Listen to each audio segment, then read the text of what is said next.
Hi guides, ఈరోజు నేను మసాలా రవ్వ పాపడ్ చూపిస్తున్నాను.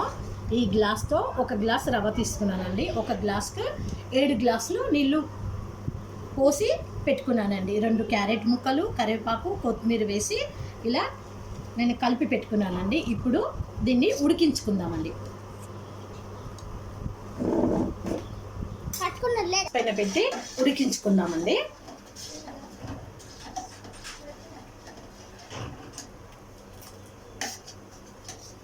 ఇది థిక్ అయ్యేంత వరకు ఇప్పుడు చూడండి. ఉదాహరణ ఇప్పుడు దీనిపైన వేస్తే చూడండి, ఇట్లా జారకుండా ఉండాలండి. అంటే ఉడికించుకోవాలి మంచిగా.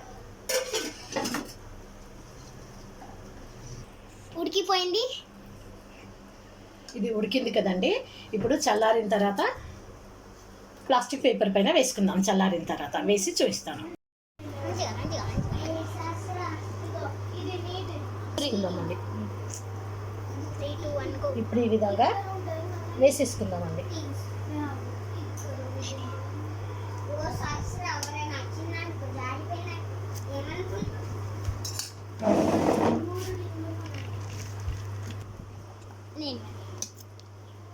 ఈ సప్పలేక పైకి పోయి వేయచ్చు, కానీ పై డాబా పైన వేసేస్తే 10 నిమిషాలు ఎండిపోతుంది.